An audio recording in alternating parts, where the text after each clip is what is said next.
Adam Levine claims a car dealer sold him a fake 1971 Maserati worth $1 million.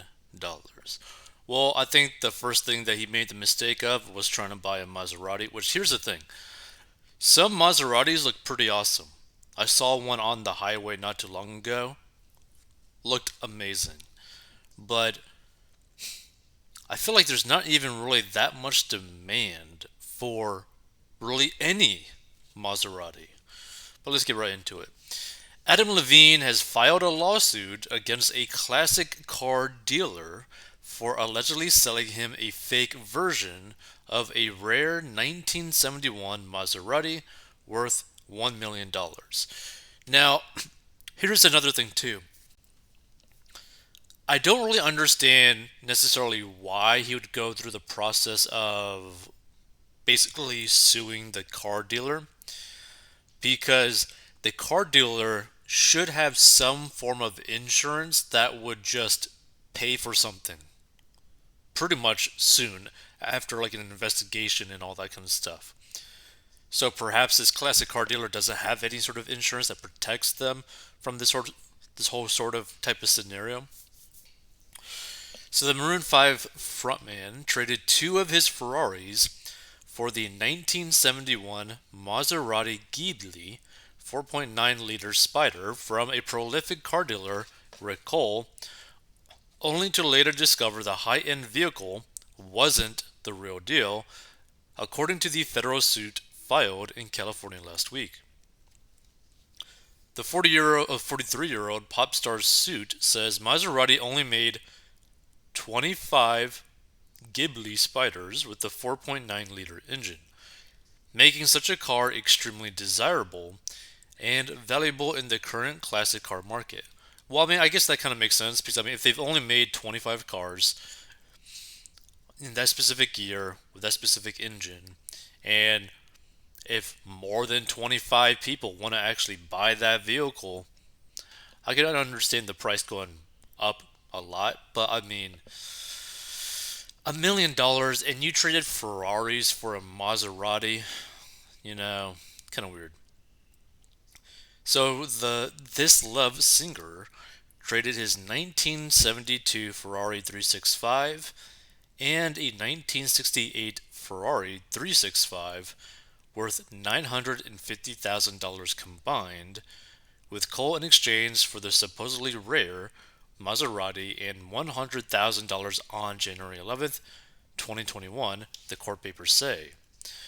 The terms of the deal had been proposed by Cole, who sold cars to celebrities like Jay Leno and the late Frank Sinatra the month prior, the filing states. Yeah, see, here's the thing. If you're this type of car dealer, like this classic car dealer where you literally have sold cars to these legends, especially Jay Leno, who is a like one of one car guy kind of thing, you should have the insurance where you would cover a potential mistake of selling a fake car, a fake rare car. Like you would have the insurance to take care of that situation, which means who knows? Perhaps that guy purposely scammed Adam Levine. Do I know that? No idea. And here's the thing, like I mean, for those that end up stumbling upon this, would you spend $1 million on this 1971 Maserati Ghibli 4.9-liter Spider? Like, to me, I kinda don't really like this car. To me, right? I prefer the more newer Maseratis to this car. And I mean, basically $1 million for this car, that's a lot. That's a lot of money to spend for this type of car. Really, for any car. But when the moves like Jaguar Crooner tried to market the limited edition automobile to Autosport Designs, he learned the car dealer had already sold a ride with the same vehicle identification number as the one Levine got from Cole the suit claims. In fact, the Maserati with that VIN had been sold several years prior to British luxury car collector Clive Joy and was under the care of legendary race car driver Christian Traber, the filing alleges. Subsequent inspection and investigation revealed that the vehicle is not authentic, the court documents allege. Co egregiously never disclosed any of this, withholding this information in order to make substantial monies on the sale, the suit charges. And since the identity of the Maserati was now clouded, its value was far less than paid by his trust called the Adam Levine Living Trust, the filing says. The suit says Cole knew about the questionable identity of the car and took active steps to fraudulently falsify the vehicle in order to sell it at an overinflated price. Cole allegedly even took numerous steps to try to hide that the car had the same VIN number as another Maserati and attempted to stop the auto from being resold because he obviously feared that if Levine's trust marketed the vehicle, it would eventually learn the truth concerning its lack of authenticity and corresponding decrease in market value. Like, this is the thing. Like, for people who may not know about these classic types of cars, having like the difference between basically like a legitimate car and a fake car could be like 95% of the value. So we're talking that like this fake Maserati Ghibli 1971 with the 4.9 liter could be still a pricey car, but maybe only like 50 grand. But the original one, like the true authentic Maserati 1971 whatever, might actually be worth the $1 million. So it's kind of crazy because this is the whole car collecting side of like business and whatnot and money is such a weird thing because it's so speculative. It's completely based on the amount of demand, the amount of supply, and whether or not there's enough people wanting one specific car. Like that is the market. And what's crazy about that is you could have like a really crappy car or a really ugly car, but if for some reason you have like only two of those cars still in existence, but you got 10 people who are all billionaires who want that car, the car price of that vehicle is going to be like 5, 10, 100 million, 50 million. Like you have no idea what it's going to be costing, which is kind of funny. But yeah, based off how this article is kind of like leaning towards, it does seem like the car dealer pretty much tried to either purposely screw over Adam Levine on this deal or realized too late that, like, wait a minute, I just sold a car that I kind of felt iffy about, but if Adam never sells the car, it's not really going to be that big of a deal if it's just held in the trust. Oh crap, wait a minute, I heard that he's going to try to sell this car. If he does, it's going to get exposed that I didn't really tell him the 100% truth about the history of this car, so I might be facing some serious issues. I kind of lean more so towards that than purposely trying to just screw him over. So the court papers note that even if the car is an original Ghibli Spider, it's not the same vehicle as the VIN it's stamped with. Or the car may be another type of Maserati, the Ghibli Coupe, then converted into a Ghibli Spider, the suit claims. Now that could actually potentially be it. So Cole has refused to reverse the deal or pay Levine the purchase price of $850,000, which the musician's trust is seeking to recoup with the lawsuit, and Cole didn't return a request for comment Thursday. Now here's the thing. If this is all true and all that kind of stuff, I feel like the dealers should just basically either give the Ferraris back in return of the fake Maserati, if it actually is fake, or just give him reasonable market value for what his cars would have sold for, or what they agreed in terms of the price. Let's see some of these comments.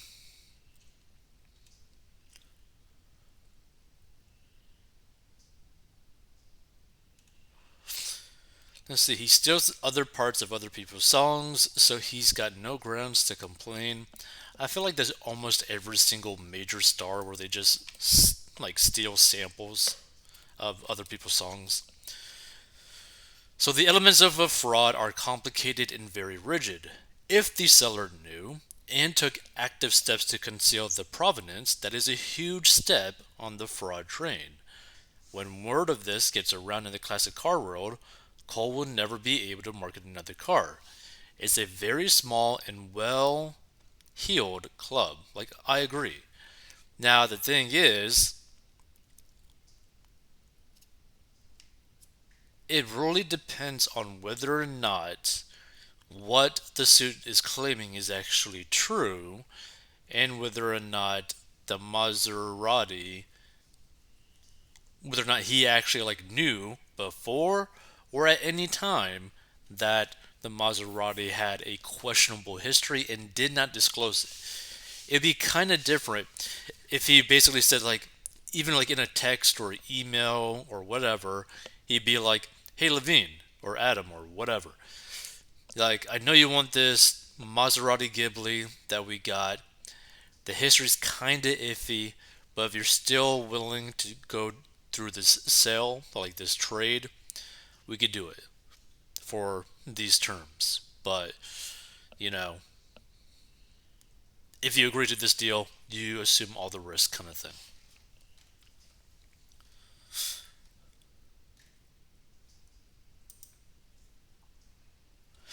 So same thing happened to me. I bought what I thought was a Gremlin X, but it turned out to be just a Gremlin with a Gremlin X decal on it. Buyer beware, always get a pre-purchase inspection by an independent third-party expert who has experience and knowledge with the mark you desire. I thought my used Kia for 6K was a bad deal. Ultra rich people problem. Oh well, was like funny. Like Adam is so rich that he did this deal within a trust to basically help avoid taxes, potentially like sales tax and all that kind of stuff, right? Because he lives in California, I believe. So if he were to have bought this car in California under his name and all that kind of stuff for like, $1 million car to have that registered in California and all that kind of stuff, all the expenses paid to like register that car in California under his name, etc., etc., etc. We're talking maybe like 30, 40K and just like registration fees all in, etc., license plate, everything. But if his trust were to buy it, and if his trust was basically, if he formed it in a way where basically it's based kind of like maybe in like Montana or something, and he's able to register the car in Montana so that he could drive it, basically pay almost no fees or extremely low fees, very low sales tax, etc. So it's kind of crazy. Like, you only do this sort of thing that he's doing when you have so much money that the loss of money of just simply being able to own and drive the car annoys you to that extent, right? Which is crazy. I learned a long time ago your first loss is your best loss. This will cost him much more than the original swindle. Even from here, it looks fake. Wow, this blows. Hope he can get his money back. In the meantime, Rick Cole needs a kick square in his nuts. Well, again, here's the thing. Like, nothing's technically really been proven yet. He has simply filed a lawsuit. And when he filed the lawsuit, there has to go through like a process, and who knows, maybe there will be a criminal investigation in this type of situation. I mean, for this type of money, I would definitely push for that because if I'm not going to get my money back for this type of deal, I'm going to get like a pound of flesh, basically. Because it's just like, hey, you just morally effed me over to this extent, and I want your business reputation to just basically be destroyed because you completely screwed someone over that wanted to keep doing deals with you in good faith, basically. So I mean, you take a lot of good faith in when you're trying to do like a trade like that. Like you traded two Ferraris. Like that's crazy. What a sucker. Who would buy a car like that without having the car inspected by a professional? P.T. Barnum was right. Yeah, see, that's pretty crazy when you really think about it. And to me, I feel like a lot of these celebrities just don't know when to be content, right? Like I understand when you have like so much money, which like hold on, like let's just see. Uh net worth of Adam Levine, right? Just so that we could check it out. April 4th, 2020. Let's see. Past year. Let's see. Updated January 2023. Adam Levine net worth $160 million. Okay. So, as of February 2023, Adam Levine's net worth is estimated to be 160 million. An American singer, songwriter, and actor from LA. Okay, so I was right. He lives in California, which is one of the reasons why he has the whole trust thing, right? Creator. Let's see.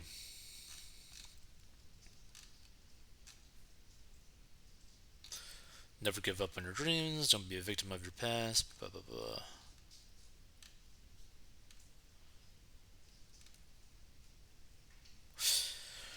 So today, Levine is one of the most well-known singers in the world. He has also shown his talent as an entrepreneur by giving his name to a fragrance line in a collection of men's clothing, which has earned him millions of dollars each year.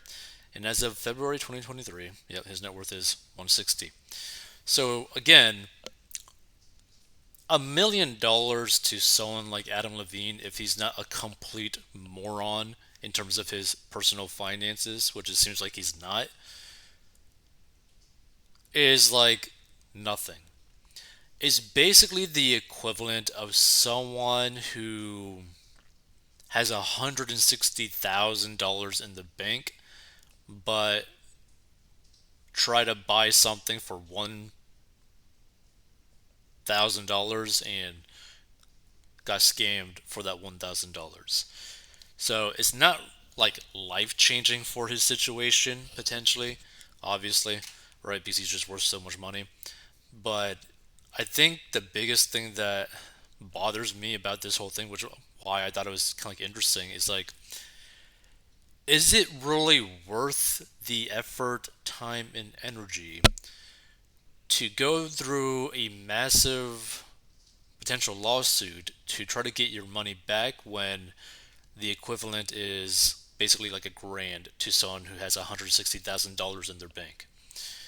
Now, personally, I would be probably annoyed enough to just go ahead and go through with the lawsuit just because, like, wow, even though the money itself doesn't really change my life at all, that I got scammed out of this amount of money, the fact that you were so blatant about it, I'd be like, no, I want my pound of flesh from you.